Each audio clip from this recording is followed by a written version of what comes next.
why teaching? Why is that important?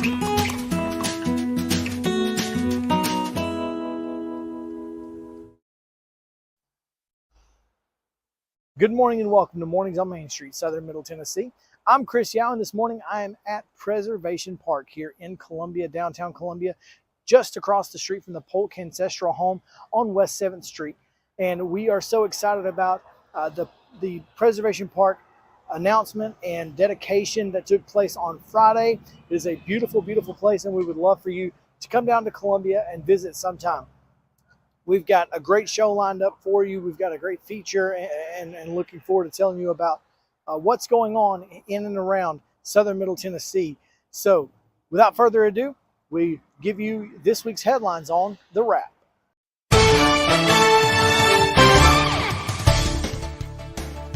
This week on the front page of Main Street Maury, you can find a picture of Bernard Childress, former TSSAA director and Maury County native, who was honored at the Columbia Peace and Justice Initiative's Legacy Luncheon last week as the Legacy Award winner, the second ever Legacy Award winner in history. And you can find more pictures as well on mainstreetmaury.com. Also on the front page, you can find a story about Beck Dental Care, who on Friday celebrated 50 years of service to this community in Columbia. So learn a little bit about who they are and what they are if you're new. And of course, if you've been in Columbia, you know all about Victor Beck and the fine folks at Beck Dental Care, but there's a great story there. Also, the Spring Hill Chamber of Commerce held an education State of the Schools event late last month, and we got a little bit about the priorities of each individual education system. TCAT, Pulaski, of course, Columbia State, Maury County Schools, and Columbia Academy as well.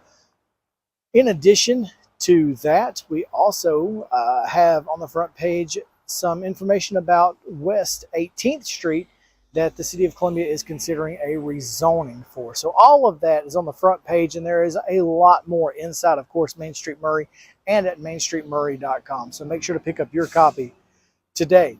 Right now, I'm going to send you down to Scott Stewart, where he's standing by with Pulaski and Lawrenceburg Wraps. Good morning, everybody. It's Scott Stewart with the Pulaski Citizen Wrap for this week. Kenny Newton is our Citizen Spotlight this week. He takes the top center front page spot of honor as our Citizen Spotlight. We highlight on the front page the results of Mayor J.J. Brindley's developers meeting that he had a couple of weeks ago. Find out all about what happened to that. Had a great crowd. Almost 150 people, I'd say, at First National Bank to talk about Giles County's future. So we cover recent meetings of the Pulaski Board of Mayor and Aldermen that have happened recently, and among other important things, one thing that they've done is they've approved improvements to the old city landfill and the current demolition landfill up on Maxwell Hill Road. And there's a lot of information about that, trying to be more economically and environmentally sound in the way that we handle those post-closure activities out there. The Pulaski City Council meets in regular session Tuesday. They got a big agenda. Find out all about it right here in the Pulaski Citizen.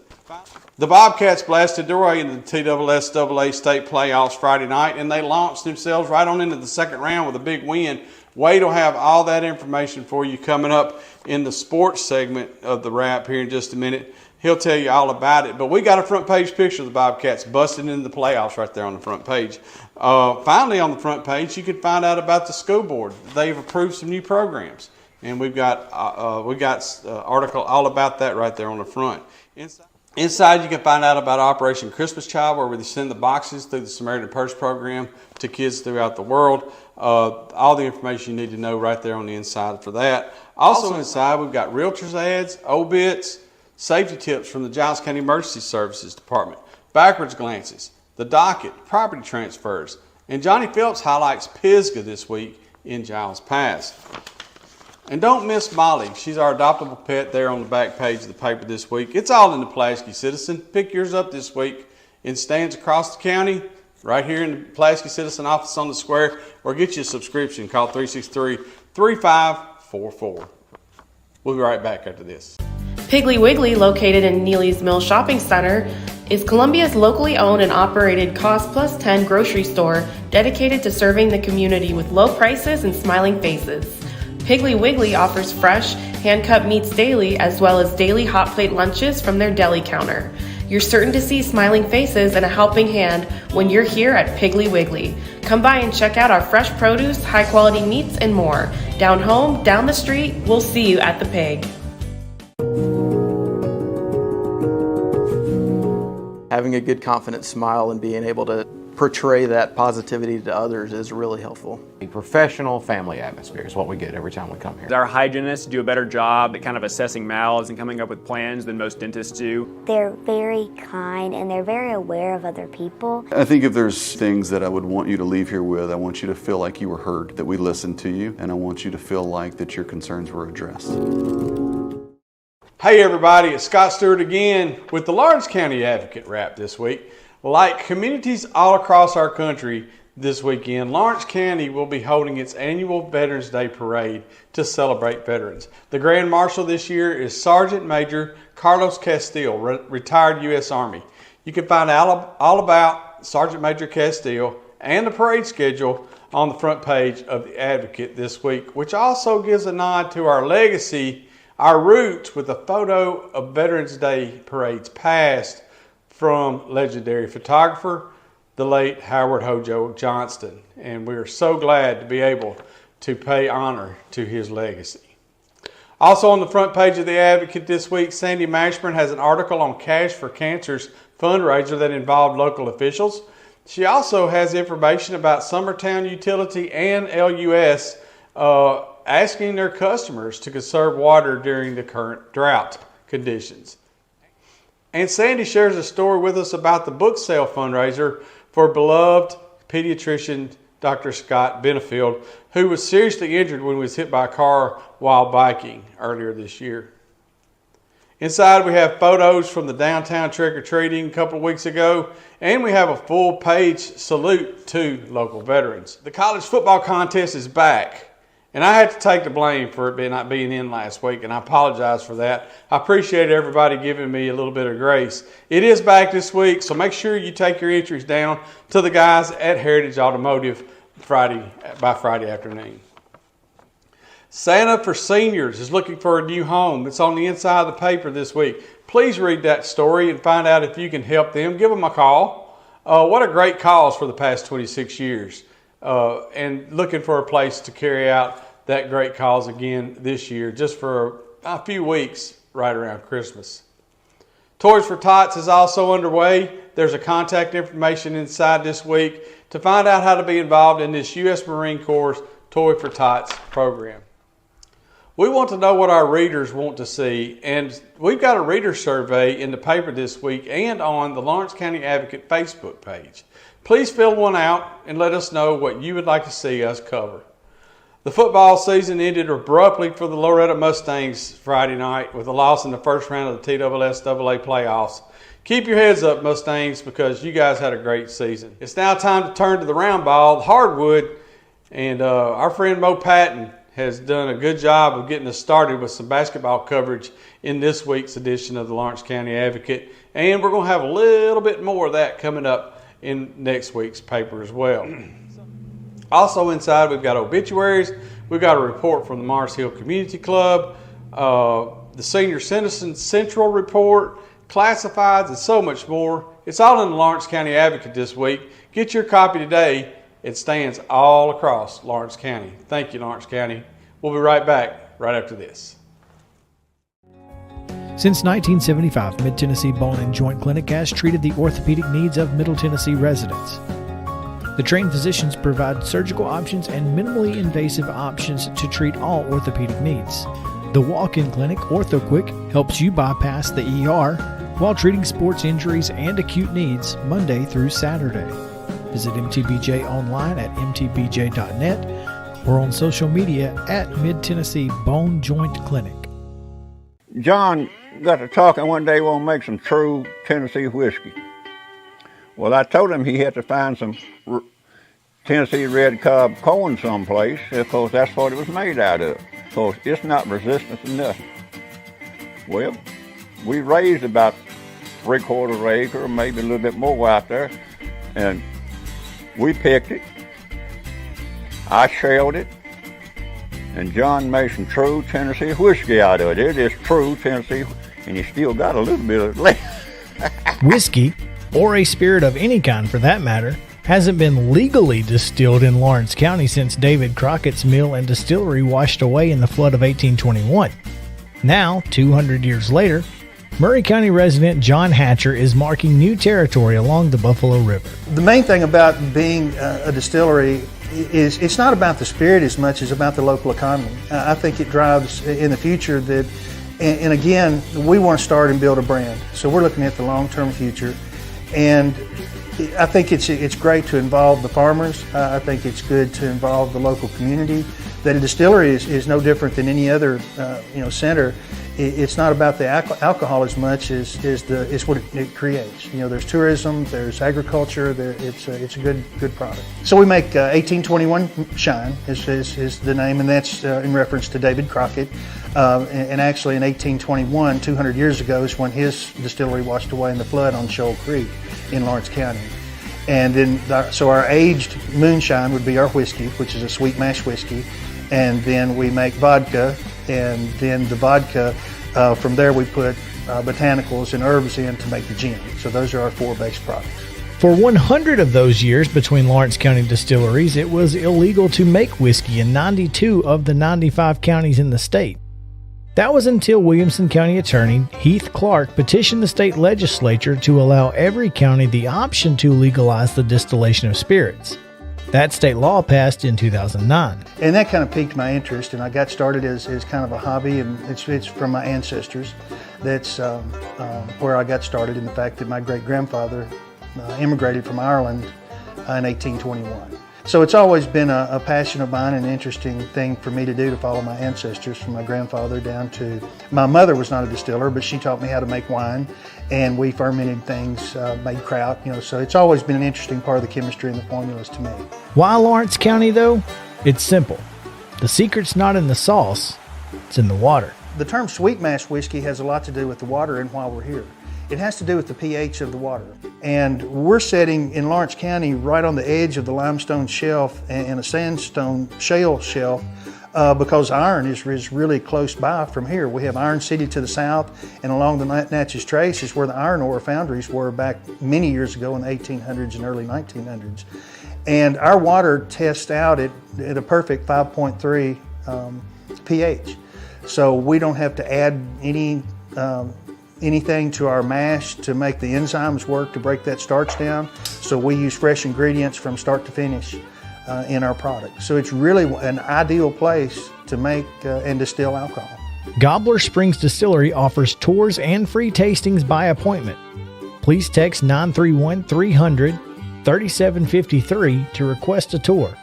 More information about the distillery may be found at their website, gobblerspringsdistillery.com. I'm just proud to be able to do what I want to do here. I think it's the main thing I've always wanted to do is make a product that I would drink myself and make a good spirit, and that's what my whole desire is about. And I think it's pretty cool to have the first distillery in a couple hundred years here in the county.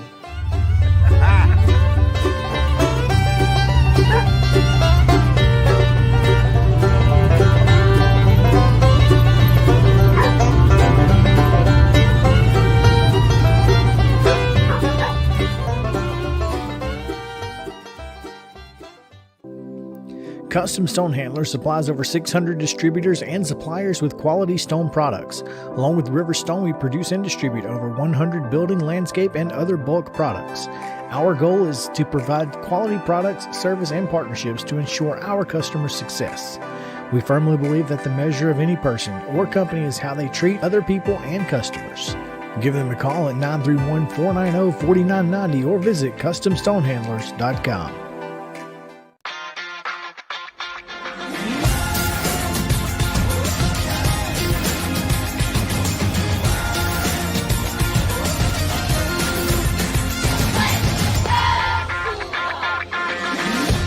Welcome back to Mornings on Main Street. I am Olivia Adams, and I am joined by Joe Curry, who is the owner of Joey's Italian Ice, which I believe just opened up. Is that correct? Yeah, last first Friday.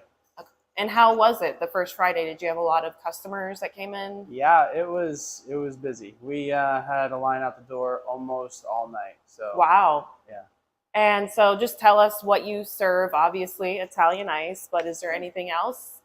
So we serve soft serve ice cream, which can also be made into milkshake sundaes. We also serve an affogato, which is ice cream, or our cream Italian ices with a shot of espresso poured over the top. Wow. But we specialize in Italian ice. We make it all here. We don't use any high fructose corn syrup, no artificial flavors, no dyes. Over 15 options are dairy-free, fat-free, gluten-free. And even the cream ices we make with an oat cream. So they're still dairy-free as the base, but the ingredients like the peanut butter cups or the brownies, those may have some of the allergens. But other than that, we try to keep it as clean as possible. So what made you want to open up here in Maury County on the square? Sure. I mean, most people, you know, when you think of food on the square, I mean, kind of like Southern food, we're in Maury County and here's an Italian ice place. So it's new. It's definitely different to this area. Yeah. So my wife and I moved here about a year and a half ago from New York. We grew up there, lived our whole lives there. And so Italian ice up north in Philly, they call it water ice. They have it in California and Florida. But it's kind of like something that's on every corner. And so when we moved here with the intention of starting a business. And when we came to visit, we just fell in love with downtown. And so we're trying to find something that would fit down here, that would look cool, you know, kind of be a cool place to hang out, a place where you can bring your family, your children, and things like that. And when we were thinking through what wasn't here, where there could have been a gap, we thought of, hey, Italian ice, we both love it. And so let's make it our own. Let's get rid of all the syrups and the junk and see if we can do it. And it's been a good road so far. So you said that you moved here from New York, what, a year and a half ago? Yeah. So how do you feel about Maury County? It must, because I'm not from Maury County myself. I'm not from Tennessee.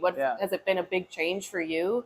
Yeah, I mean, it's definitely, I wouldn't say a culture shock, but New York is very every man for himself. I know you hear it like in movies and things like that, but it is really how it is. If you're not working and then working when you get home on a side job, you're really like not doing what you're supposed to be doing. And everybody's really in a rush for themselves. And so when we came to Maury County, we came to Columbia, I found myself walking quickly across the street. And my wife's like, you can walk here. Yeah. Like, you don't have to, like, they'll wait for you. Yeah, And, they won't run you over. And like people would ask me like, hey, how are you doing? And then they would wait for a response. And so it was like something that you're not used to in New York. People are like, oh, how you doing? And they just keep walking. But like here, people actually were genuinely interested in how you were doing. And so that's something that, you know, we really fell in love with. And then of course, downtown is just beautiful.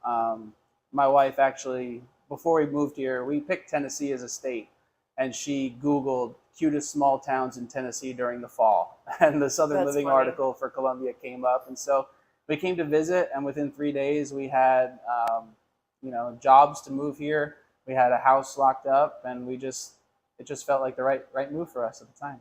So it's sort of like bringing a little piece of home, New York, here. Yeah. So you grew up, I assume, eating water ice, you called it? Or ice water? In New York, it's called Italian ice. But Okay. yeah, in Philly, it's mostly associated as a water ice, yeah. And just what sort of flavors do you have? So we have 20 flavors currently. So we have about 16 natural like fruit flavors that we color with, blue spirulina powder, red beet juice, all natural flavor colorings as opposed to the syrups. And so we have like orange pineapple, peach, mango, blue raspberry, cherry, lemon, mixed berry, toasted coconut, pina colada. And then we also have our cream ices that are a little bit more on like the typical close to ice cream side, but they're still primarily water-based. And that's your fudge brownie, peanut butter cup, cappuccino, cookies and cream, creamsicle is a popular one. Well, I'm looking forward to trying it out sometime myself. And finally, so you talk about wanting to kind of go all natural. What made you want to do that and make kind of healthier versions of Italian ice and ice cream? When we started, we were just doing the cart that we have. We have a little push cart, like an ice cream cart that we were doing downtown. And a lot of people came up to us and asked if we had dyes in it because their kids had dye allergies. And that's something that I don't know why, but in New York, you don't really hear of. Do they not really care I'm not about that? sure, or they if it's just, I have no idea, but I had really never heard of children being allergic to dyes. And so when at that point, we were buying it from a supplier in New York because we hadn't acquired our machine yet. But once we did, we decided that, we're not going to use dyes. And then once we decided we're not going to use dyes, we said, well, why would we use syrups if we're not going to use dyes? So let's use natural flavor. And then it was like, well, if we're going to use natural flavor, we might as well go all out and do dairy-free because majority of stuff is dairy-free, so we might as well. And so we wanted to prove that you can have something like our sign says, no artificial flavors, no dyes, no high fructose corn syrup, gluten, dairy, fat-free, and it still tastes good. And finally, what are your hours? So we are open every day of the week, Monday through Thursday, 12 to 9, Friday and Saturday, 12 to 10, and Sunday, 12 to 8. Okay, awesome. Yeah. Well, come check out Joey's Italian Ices. I know I'm excited to try it, and thank you so much. Thank you guys. We'll be right back on Mornings with Main Street after this. It was just a few drinks. I'm good. I thought it was good. After every game, we always have a few. It's no big deal. It was no big deal. Hey, I can hold my liquor. I thought I could hold my liquor.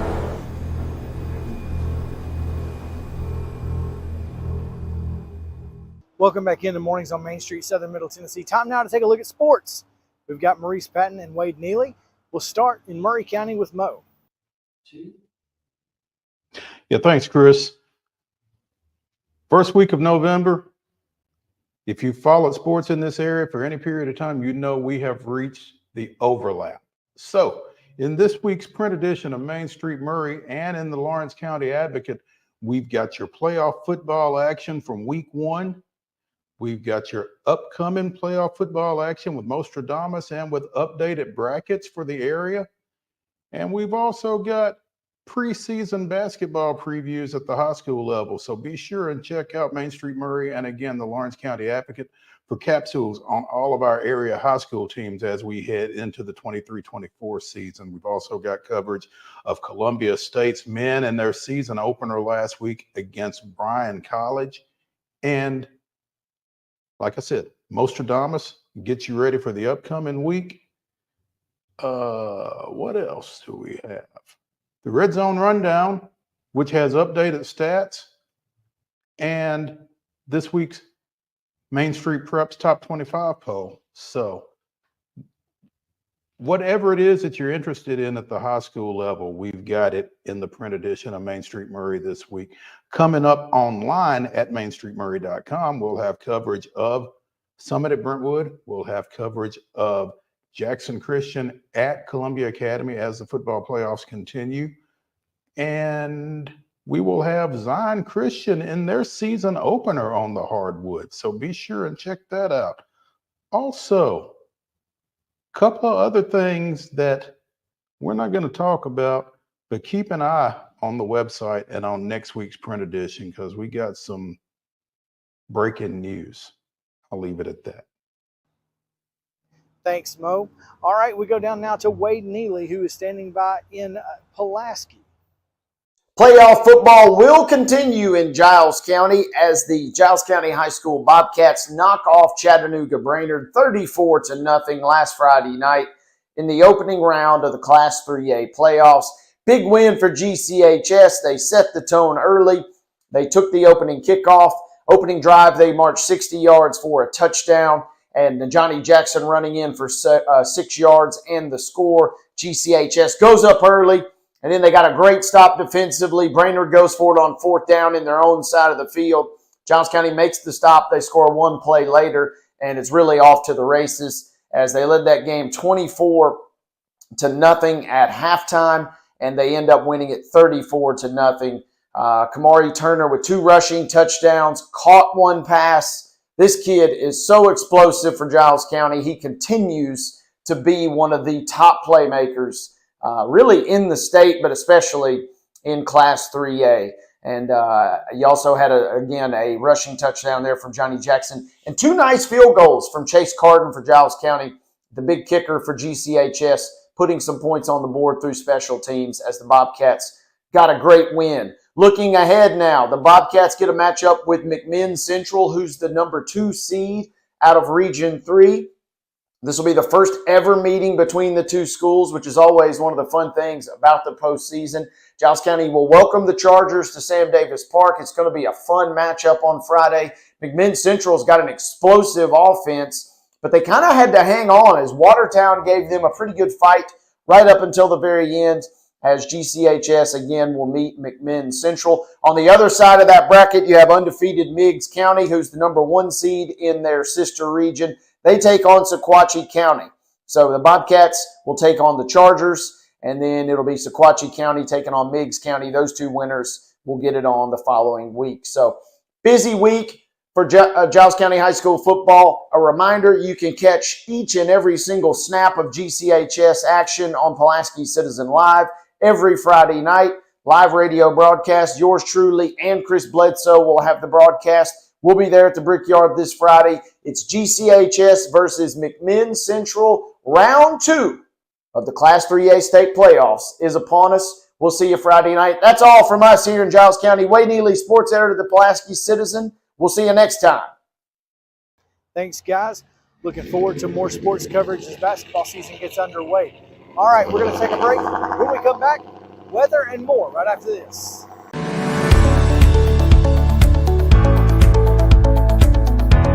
They have always met wildest expectations as far as taking care of my teeth and my health. You know, teeth health is very important now to your heart. And I told him one day, I said, I'd love to have nice teeth and nice hair. And he said, well, I can take care of the teeth, but I can't take care of the hair. And I said, you can make my teeth? He said, yeah. I said, well, let's go for it. And he did. And I have been tremendously pleased. Dr. Hart, if you need him at night, he's here. This staff here will take care of you 24/7. You don't have to worry about, I can't get a hold of my dentist, my tooth's hurting. No, they will be here for you. And if I could get Dr. Hart to take that same artistry that he has and grow hair, then he would be double rich.